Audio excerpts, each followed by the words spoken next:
The first stone was set on a Tuesday morning in late October of 1886, and by Thursday afternoon, half the county knew about it. Word travels fast in small frontier towns, especially when the news is strange enough to make people stop mid-sentence and shake their heads. And what Elias Cord was doing out on his quarter section of Wyoming Territory land was, by any reasonable measure, the strangest thing the settlement of Dunmore had seen since old Perkins tried to grow cotton in a place where the frost never fully left the soil. Elias wasn't building with lumber. He wasn't cutting sod. He wasn't hauling railroad ties or scavenging timber from the creek. Bottoms the way most homesteaders did when they needed to get a roof over their heads before the cold came. He was stacking stone, river stone mostly, pulled by hand from the shallow bed of the Powder River tributary that cut across the southwestern edge of his claim. Flat pieces mostly, gray and tan and rust-colored, the kind of stone that sat in riverbeds for centuries doing absolutely nothing. And he was mortaring them together with a mixture so crude, so improvised, so clearly the work of a man who had no formal training in masonry or construction, that the men who rode past on the road to town could barely keep their horses from stopping just to stare. The house was small, embarrassingly small, some said. The footprint was maybe 16 feet by 20, and it sat half dug into the base of a low limestone ridge that ran along the north edge of his property. The walls were going up slowly, course by course, each stone placed with a care that seemed almost excessive given what people assumed the result would be. Elias worked alone. He had no sons old enough to help. His wife, Clara, brought him water and food at midday, and sometimes stood watching him work with an expression that people who passed by on the road couldn't quite read. Was she worried? Was she proud? Was she simply too exhausted from everything else to feel much of anything at all? Nobody asked her. They were too busy talking about him. Frank Alderman, who ran the general store in Dunmore and fancied himself something of an authority on practical matters, and summed up the general opinion in his usual direct fashion one evening when a small group of men had gathered around his wood stove. He said that Elias Cord had spent the better part of 3 weeks collecting rocks that God had placed in that riverbed specifically because nobody had any use for them. He said the mortar Elias was mixing looked like something you'd find at the bottom of a pig trough. He said that the first real wind that came down off the mountains would knock the whole thing flat, and that come spring, they'd find Elias and his family buried under a pile of river stones, which would serve as both their grave marker and their monument to stubbornness. The men around the stove laughed. Frank Alderman smiled, and nobody contradicted him because there wasn't much to contradict. The house did look rough, the mortar did look questionable, and the wind in Wyoming Territory did not make exceptions for men who built poorly. But here is what none of those men knew, and what this story is really about. Elias Cord had not chosen stone because it was cheap. He'd chosen it because he understood something about cold and heat and the way mass absorbs energy that most of his neighbors had never had reason to think about. And the $2 that people joked about, the rough estimate someone had made of what the stones themselves had cost him, given that he'd pulled them from a riverbed on public land and paid nothing. And the $2 price tag became the punchline of every conversation about him for the rest of that autumn. Until the blizzard came. Elias was 38 years old that October, and he had the particular kind of quietness about him that people sometimes mistake for stupidity. He spoke slowly. He thought before he answered. He never raised his voice, not even when Frank Alderman said to his face, in front of 4 other men at the general store, that he was throwing away the winter building, something that wouldn't stand long enough to shelter his family through Christmas. Elias had looked at Frank for a moment, then bought his cornmeal and coffee and walked out without a word. That quietness had roots. Elias had grown up in western Pennsylvania, where winters came hard, and the families who survived them were the ones who'd thought carefully about how they lived. His father had been a stonemason, not wealthy, not famous, but meticulous, and a man who'd built spring houses and root cellars and foundation walls still standing 50 years after the first course was laid. Elias had worked alongside him from the age of 8 and absorbed more than just technique. He'd absorbed the lesson his father repeated until it became almost a family prayer. Stone remembers temperature, his father used to say. Wood forgets. Stone holds what it's been given. Oh, and if you give it the warmth of an October sun, it'll still be sharing that warmth with you, come January. His father hadn't been a poet. He'd been a practical man describing thermal mass in the plain language of someone who'd never heard the term, but understood the concept completely. Elias had carried that lesson west with him when he and Clara had packed everything they owned into a wagon and left Pennsylvania in the spring of 1883. They'd spent 2 years in Nebraska, on one brutal winter in a sod house that leaked mud from the ceiling every time it rained and turned into a cold box in January, no matter how much they burned. Then they'd pushed west and north into Wyoming Territory, filed on their quarter section, and Elias had spent his first full year on the claim studying the land before he put up so much as a fence post. He walked that land in every season. He watched where the wind came from in winter, which was almost always out of the northwest, and screaming down from the bighorn country with nothing to slow it down, except whatever you'd been foolish enough to build in its path.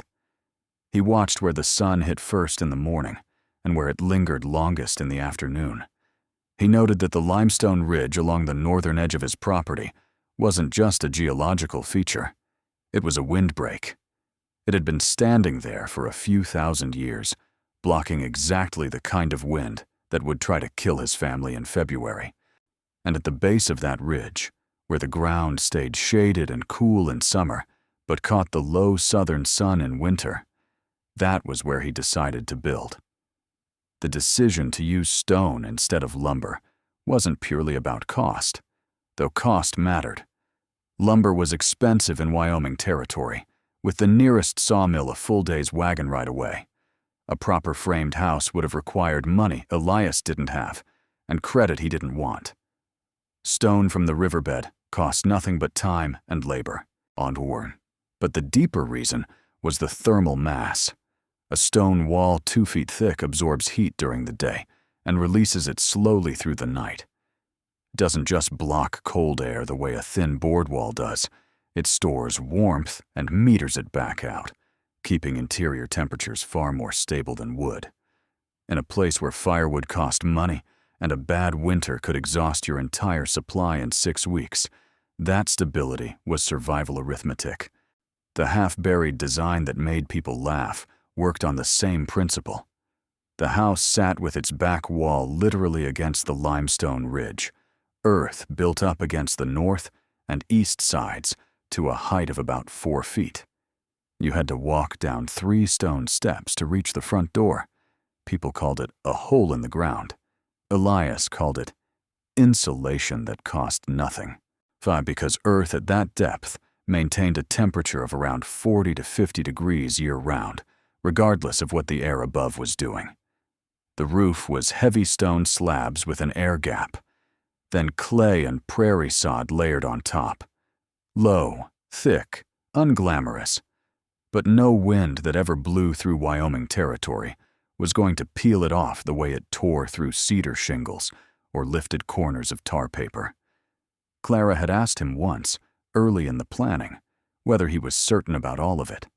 Not challenging him, just asking. The way she asked things when she wanted to understand rather than argue.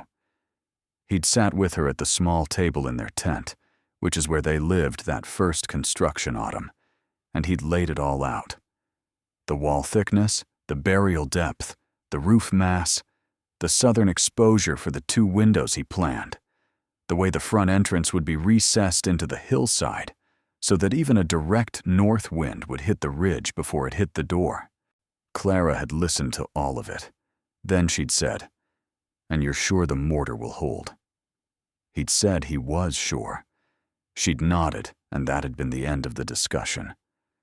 That kind of trust is its own kind of courage, quietly choosing to believe in someone when the whole town is telling you that you're both fools.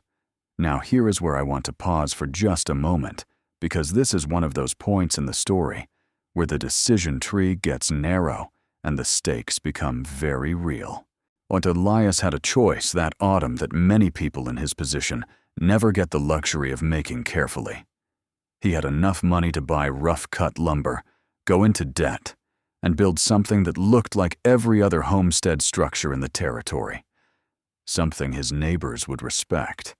Something that wouldn't make him the subject of every conversation at Frank Alderman's store. He could have chosen belonging over belief. He could have buried his father's lesson and done what everyone expected. What would you have done in that situation? Genuinely, when every voice around you is saying one thing and the only voice saying another is your own memory of a father standing in a Pennsylvania hillside mixing mortar on a cold morning? Think about that and drop your answer in the comments, because how a person answers that question says a great deal about who they are.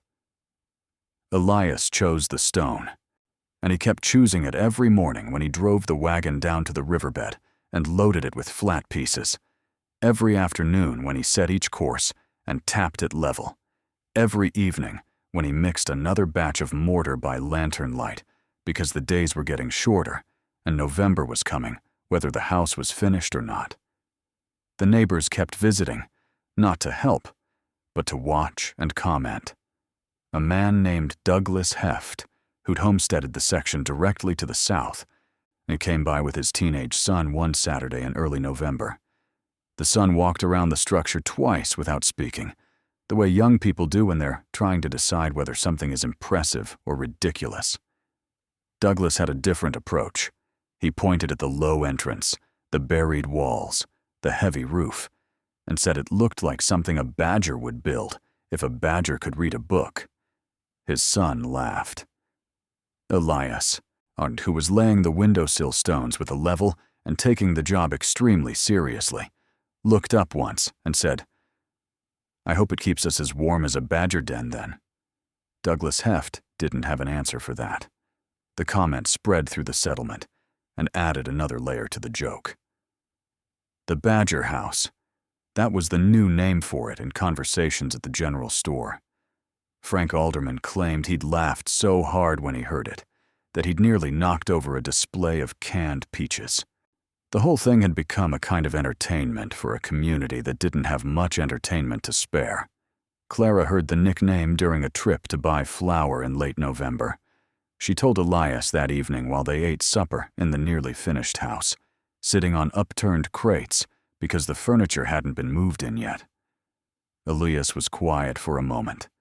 Then he said that a badger was one of the toughest animals on the plains, that it lived through winters, that killed things 3 times its size, and that he could think of worse things to be compared to.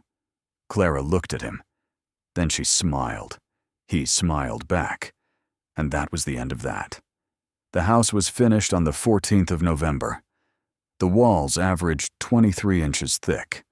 The 2 south-facing windows were small, but positioned to catch the low winter sun from mid-morning to mid-afternoon. The door was solid oak, salvaged from a collapsed homestead 40 miles east, hung on iron hinges he'd traded for. The interior was a single main room with a sleeping loft. The stone floor covered with the rugs Clara had braided from old clothing over the previous 2 years. The stove was a compact cast-iron model, set against the interior east wall so the heat would warm the stone and release slowly through the night. On the first night they slept in the house, Elias did his calculations in his journal, estimating the interior should stay within about 15 degrees of stable, regardless of what the air outside did, as long as the stove was run normally. That was the theory. The first real test would come eventually.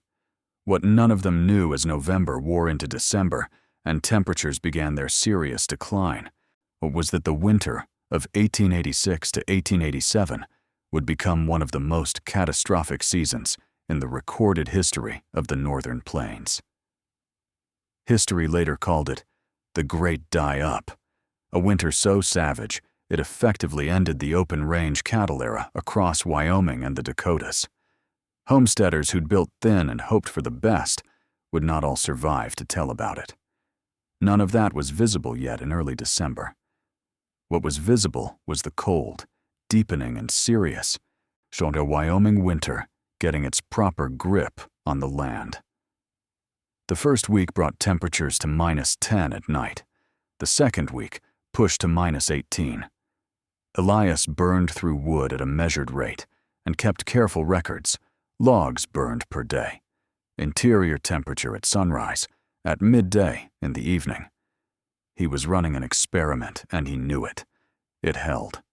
The sunrise temperature before the morning fire on a night when the outdoor thermometer read -22 was 41 degrees inside the stone house. 41 degrees is cold by any comfortable standard, but it is not dangerous, and it is not the kind of cold that makes your water freeze in its bucket, or your children wake up crying. With the stove running for an hour, it climbed to 58. By midday, it was 64. So in the evening, it settled around 62 and held there through the night, easing back slowly toward the low 40s by morning.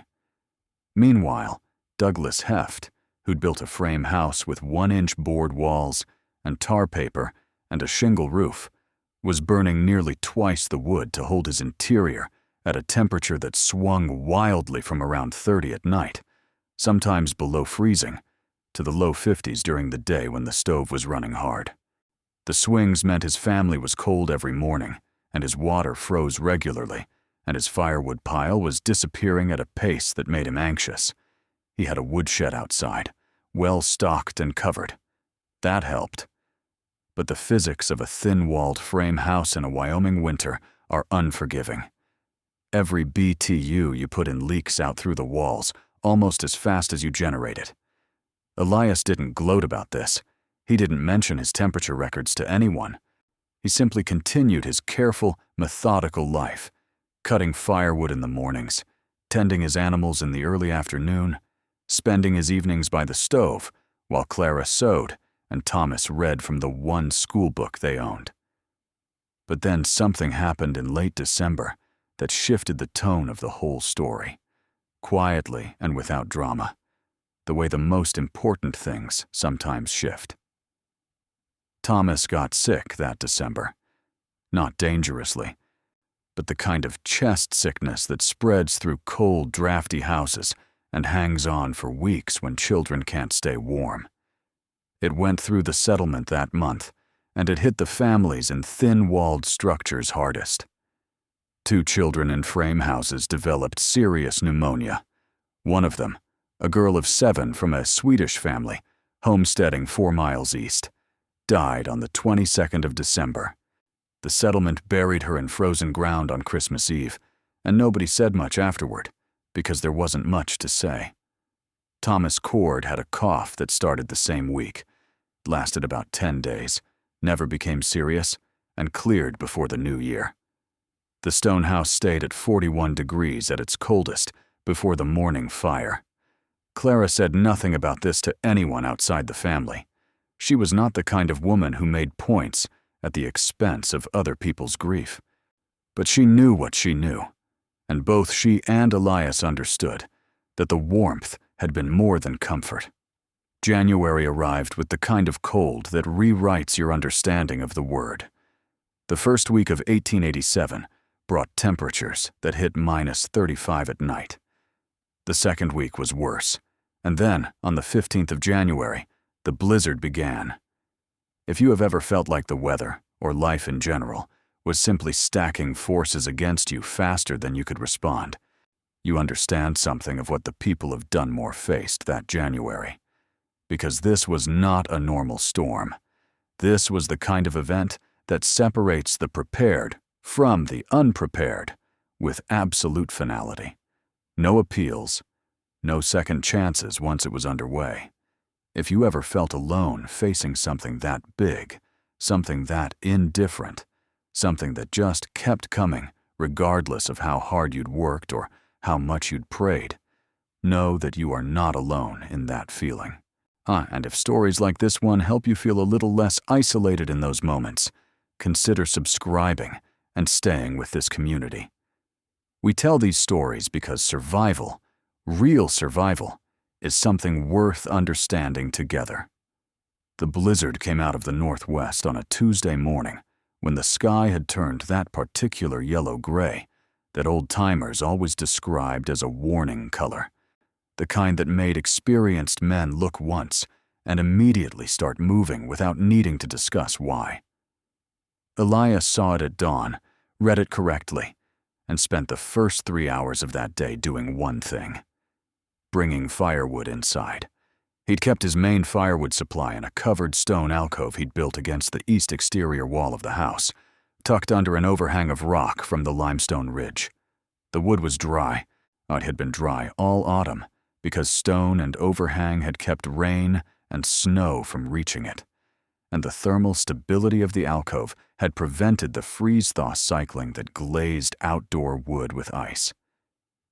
He carried armload after armload through the heavy door, stacking it against the interior east wall until he had what he estimated was 8 days' worth in the house itself. Then he filled both water barrels. Then he brought the 2 goats inside. Not a pleasant arrangement, but a necessary one. Then he closed the door. The storm hit at 2 in the afternoon, with a sound like the world tearing apart along a seam. The wind came first, that screaming northwest wind that the territory was known for, and it hit the house and did almost nothing. The limestone ridge absorbed most of it. The buried north and east walls felt none of it.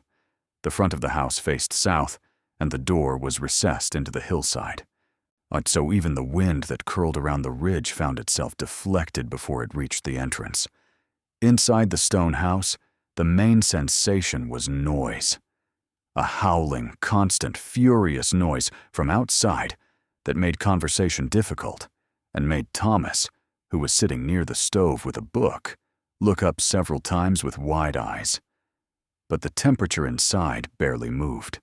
The stove ran moderately, nothing like the panicked stoking that was happening in frame houses across the settlement, where walls were flexing in the wind and gaps were opening up wherever boards had shrunk in the cold. The stone walls didn't flex. They didn't shift. They didn't allow the kind of air infiltration that turns a house interior into an ice chest, regardless of how hot the fire burns. The temperature at the peak of the storm, when Elias checked his thermometer, was 60 degrees inside, and outside it was somewhere around -40, with wind that drove the actual felt temperature to something that instruments couldn't meaningfully capture. The blizzard lasted 3 days, 72 hours of continuous snow and wind that buried the territory under drifts that in some places reached the eaves of standard frame houses. When it finally stopped on the morning of the 18th, Elias opened his door and found a drift that came up to his chest, pressed against the entrance. But the entrance was recessed, remember, and the drift was against the recessed wall, not across the door itself. He pushed it open, squeezed through, and stood in bright winter silence, looking at a landscape that had been remade entirely. The first thing he saw was Douglas Heft's house, visible from the slight rise of the ridge. Or rather, he saw where Douglas Heft's house had been, because the drifts had buried it so completely that only the chimney pipe was visible above the white. He didn't know yet whether anyone was alive in there. He started toward it immediately. Douglas Heft was alive. So was his wife and their 2 sons. But alive covers a wide spectrum from fine to barely. The frame house had held structurally, but the tar paper on the north wall had torn free in the second night, and the wind had found that gap and used it the way wind always does, forcing cold air through in a steady stream that no fire could compensate for. The interior dropped to 17 degrees at its coldest.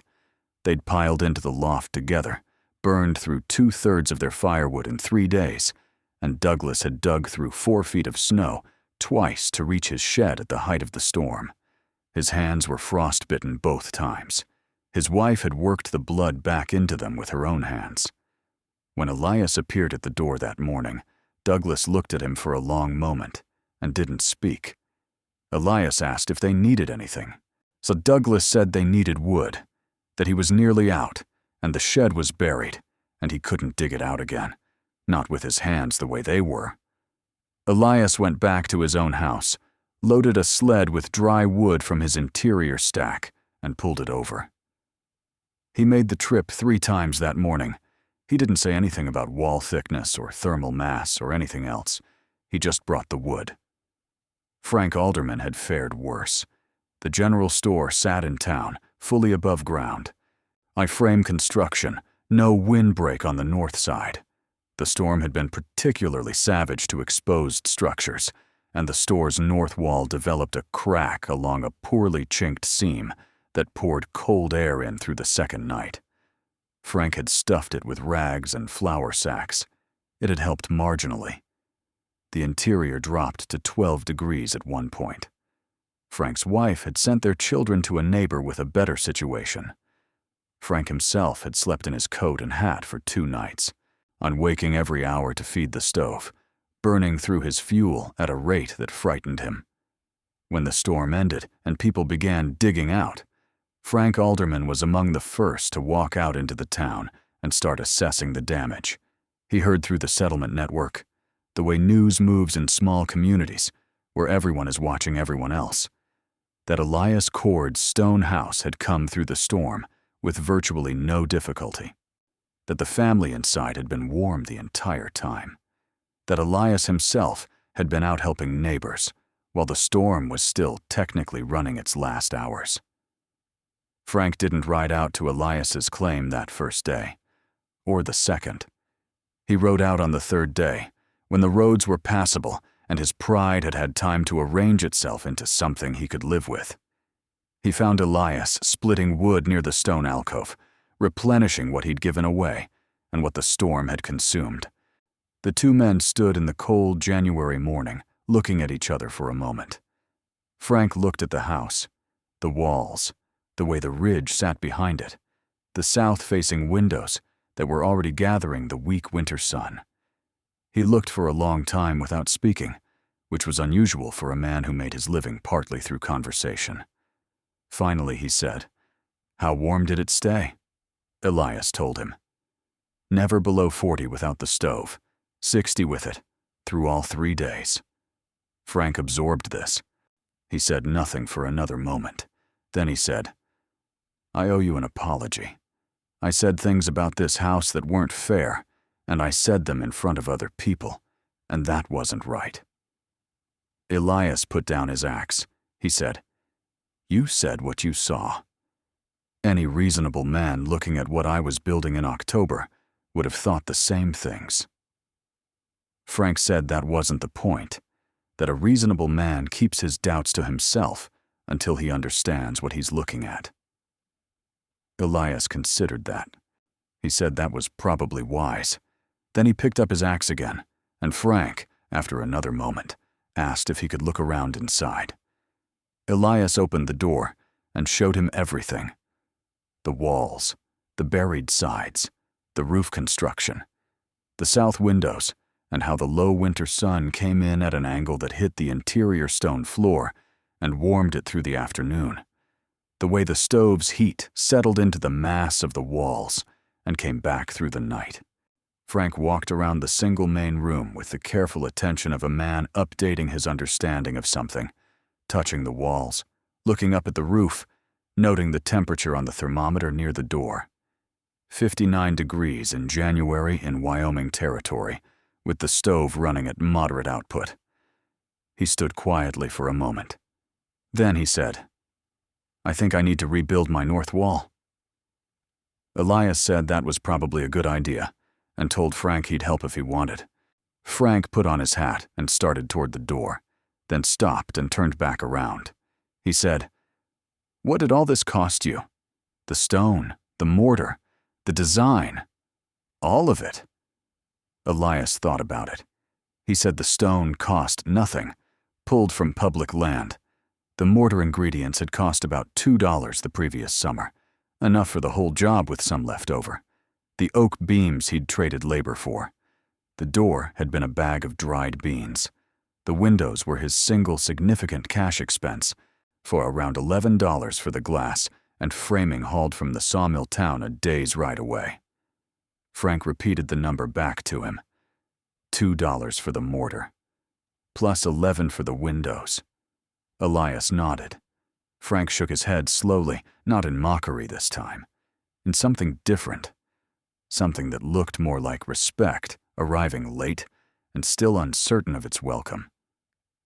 He said, "I called this house a $2 joke." Elias said yes, he'd heard that. But Frank said it turned out the $2 house was the only house in the settlement that kept its family properly warm through the worst blizzard in living memory. Elias said that was roughly correct. Frank stood in the doorway for another moment, the cold coming in around him. He said he guessed that made the joke on him. Then he left. The weeks after the storm were a long, slow reckoning. The Swedish family that had lost a child in December was talking about going back east. The Heft family needed their north wall replastered. James Whitmore knew he'd survived through luck more than design. One by one, people started coming to Elias. Not in groups. They came the way people do when they've gotten past the embarrassment of needing to learn something, with practical questions that could only come from a life that had recently shown them what they didn't know. Douglas Heft arrived with a notebook. Calvin Pierce, still living in a tent, came and said he needed to know how to build what Elias had built. Elias sat with him 2 evenings and worked through the whole design. Calvin built his house the following summer. By 1890, there were 7 stone houses in the settlement, built on Elias Cord's principles. People adapted them to their own situations. Frank Alderman, after 2 more winters that proved nothing had changed in his store's north wall, hired Elias to reface it entirely in stone. Over those 3 weeks of work, Frank asked where the knowledge had come from. Elias told him about the stonemason father, the Pennsylvania hillside. The lesson repeated so many times. As a boy, it had become part of him, without his knowing it. Frank was quiet for a while. Then he said he supposed you could hear a thing your whole life and not have it mean anything until you'd been cold enough to need it. Elias said that was maybe what experience was for. Frank handed him a stone, and Elias said it. The winter of 1886 to 1887 went down in the history of the Northern Plains as one of the great disasters of the settlement era. Ranchers lost the majority of their herds. The open range system that required cattle to survive Wyoming winters entirely on their own was exposed as the gamble it had always been. For homesteaders, the outcome was different. Most survived, though not all, and not all of them survived without serious cost. What the winter revealed, as such winters always do, was the quality of the decisions people had made before it arrived, the preparation that had or hadn't been done, the buildings that had been built with understanding or built with hope. Elias Cord had built carefully, and the blizzard had revealed that without sentiment and without mercy, measuring what people had built against what they needed to survive, exactly and impartially. The storm didn't know that Elias had been mocked. It didn't know about Frank Alderman's jokes or Douglas Heft's nickname. It simply came and made the measurement. Elias kept his journal through all of it, the temperature records, the conversations, the details of every house he helped other people build. A few years after the storm, a man from the Territorial Land Office came through Dunmore, surveying homestead construction methods, documenting what had worked and what had failed. He sat with Elias for a day, went through the journal, and took careful notes on everything. He told Elias it was among the most practical examples of building for cold climates he'd encountered in his entire survey. A report was circulated to land offices across the territory and into neighboring states. Whether many settlers read it and built accordingly is impossible to say, but the principles belonged to a man in Wyoming who'd learned them from his father on a Pennsylvania hillside. Elias and Clara lived in the stone house for 19 years. Their son Thomas grew up in it and eventually came back as a young man with a wife and the intention to file on his own claim. He asked his father to help him design the house.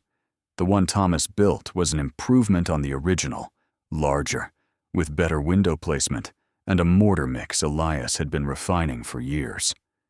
Thomas and his wife raised 3 children in it, and that next generation carried the same principles forward in the way that useful knowledge survives, not through formal education, but through watching someone do a thing correctly and understanding why it works.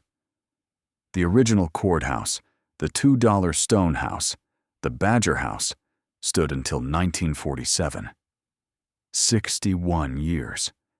It outlasted every frame structure built in the settlement during that same period.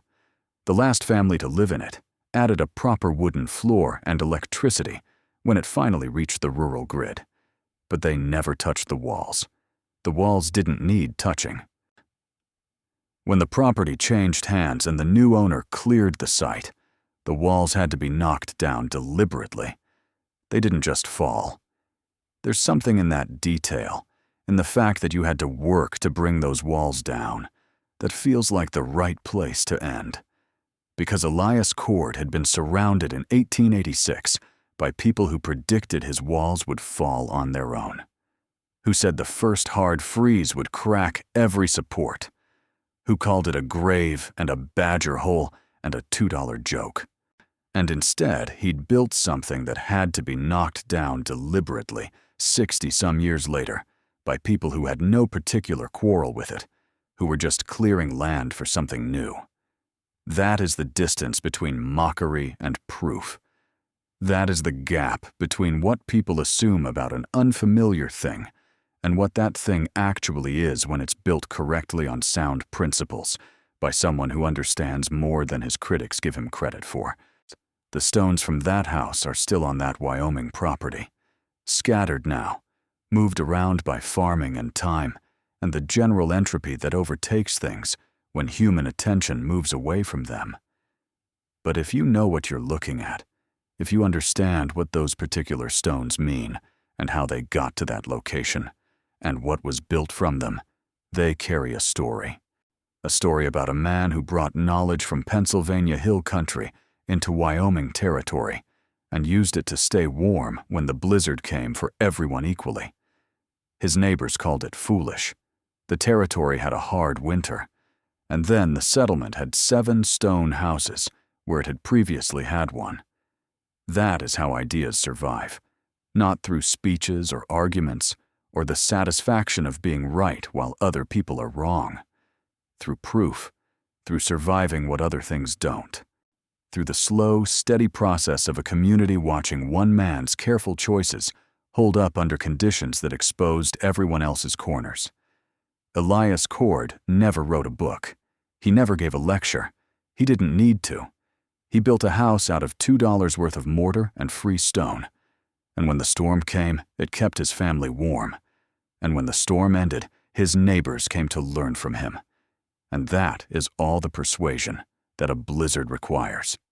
To everyone who stayed with this story, all the way to this moment, thank you for that. Genuinely. There is something particular about the kind of person who listens to a story until the very end, who wants to understand not just what happened, but why and how and what it meant. If that is you, you belong here. These stories exist because people like you are willing to sit with them long enough for them to mean something. There is another story waiting for you on this channel right now, on another person who built something that people around them didn't understand. Another winter, another moment when the quiet, careful choices turned out to matter more than anyone expected. When you are ready for it, it is there.